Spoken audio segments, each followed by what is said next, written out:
Assalamualaikum warahmatullahi wabarakatuh. Shalom, Om Swastiastu, Namo Buddhaya, Salam Kebajikan. Perkenalkan, kami dari kelompok 4 Hukum Ketenagakerjaan C, yang dimana kelompok kami akan mempresentasikan tentang perjanjian kerja.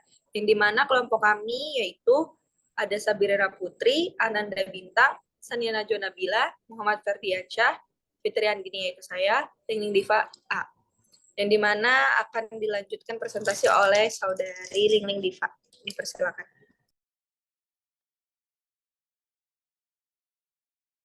Slide selanjutnya. Pengertian perjanjian kerja berdasarkan pasal 1601 KUH Perdata, perjanjian kerja adalah perjanjian dengan mana pihak yang satu, yaitu buruh, mengikat dirinya untuk di bawah perintah pihak lain, yaitu majikan, untuk suatu waktu tertentu, melakukan pekerjaan dengan menerima upah. Slide berikutnya.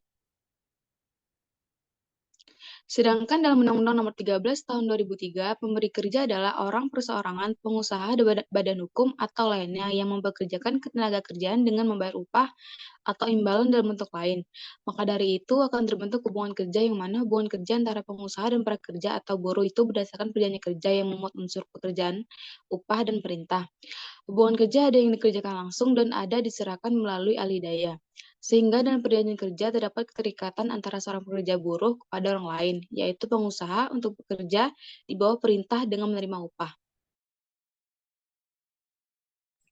Lalu selanjutnya ada syarat perjanjian kerja, di mana berdasarkan pasal 1320 KUH Perdata, suatu perjanjian dianggap sah apabila telah memenuhi 4 syarat, sehingga suatu perjanjian kerja dianggap sah apabila telah memenuhi beberapa syarat tersebut, yaitu kesepakatan para pihak yang mengikat dirinya, kedua kecakapan untuk membuat suatu perikatan, ketiga suatu pokok persoalan tertentu, yang terakhir ada suatu sebab yang tidak terlarang atau sebab hal yang sah.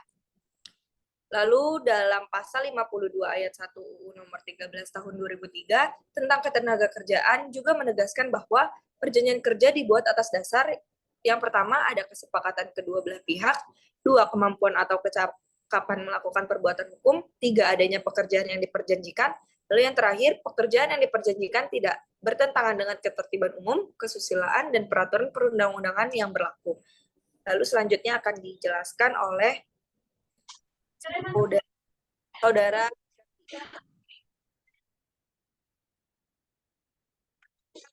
Adapun beberapa unsur perjanjian kerja, diantaranya adanya unsur rok atau pekerjaan.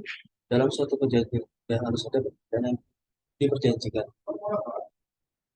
Pekerjaan tersebut haruslah dilakukan sendiri oleh pekerja, hanya dengan seizin majikan dapat orang lain. B. Adanya unsur perintah. Manifestasi dari pekerjaan yang diberikan kepada pekerja oleh pengusaha adalah pekerja yang bersangkutan harusnya tunduk pada perintah pengusaha untuk melakukan pekerjaan sesuai dengan yang diperjanjikan. Disinilah perbedaan kerja dengan lainnya. C. Unsur waktu. Bahwa dalam melakukan kerja tersebut haruslah dilakukan sesuai dengan waktu yang telah ditetapkan dalam perjanjian kerja atau perundangan. D. Unsur upah. Upah memegang peranan penting dalam hubungan kerja atau perjanjian kerja. Bahkan dapat dikatakan bahwa tujuan utama seorang pekerja bekerja pada pengusaha adalah untuk memperoleh upah. Sehingga jika tidak ada unsur upah, maka suatu hubungan tersebut bukan merupakan hubungan. Upah maksudnya adalah imbalan prestasi yang wajib dibayar oleh majikan untuk pekerjaan itu yang dilakukan oleh pekerja. Selanjutnya. Baik, selanjutnya ada isi perjanjian kerja Selanjutnya yang ada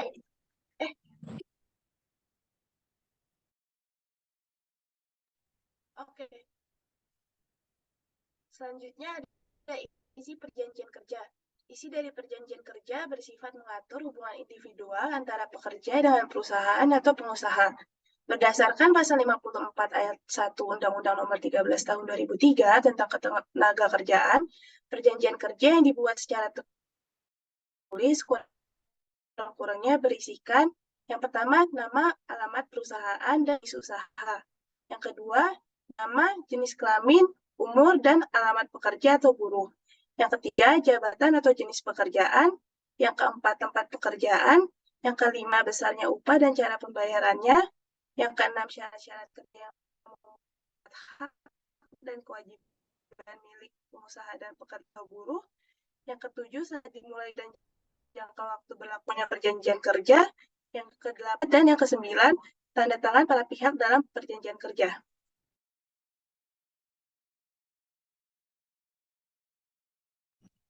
Lalu Selanjutnya akan dipaparkan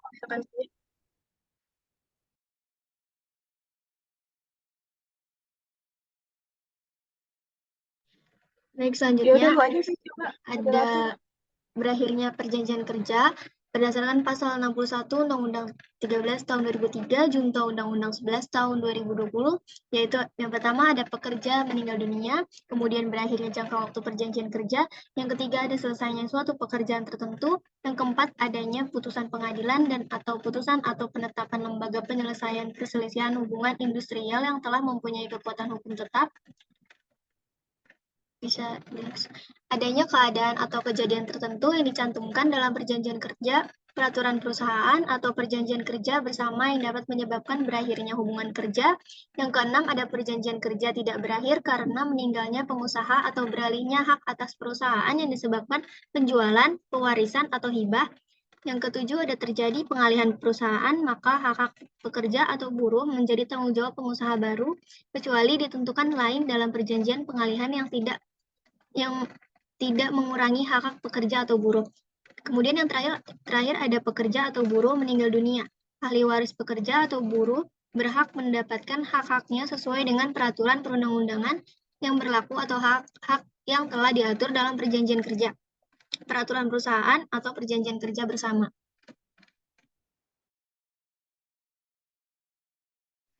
Lalu Selanjutnya, ada jenis perjanjian kerja yang akan dipaparkan oleh Saudari Nanda bersama. Selanjutnya ada jenis-jenis perjanjian. Jenis-jenis perjanjian itu ada PKWT dan PKWTT. Yang pertama, PKWT, perjanjian kerja waktu tertentu. PKWT adalah perjanjian kerja antara pekerja atau buruh dengan pengusaha untuk mengadakan hubungan kerja dalam waktu tertentu atau untuk pekerjaan tertentu. Kontrak kerja PKWT maksimal 5 tahun. Kontrak kerjanya harus tertulis dengan huruf Latin dalam bahasa Indonesia dan wajib dicatatkan di instansi ketenagakerjaan. Selanjutnya ada PKWTT, pekerjaan kerja waktu tidak tertentu. PKWTT adalah perjanjian kerja antara pekerja atau buruh dengan pengusaha untuk mengadakan hubungan kerja yang bersifat tetap. Masa kontrak atau hubungan kerja berakhir pada masa pensiun, meninggal dunia, resign, kontrak kerja PKWTT bisa tertulis atau lisan. Jika terjadi pemutusan hubungan kerja, perusahaan harus membayar uang pesangon, uang penghargaan masa kerja.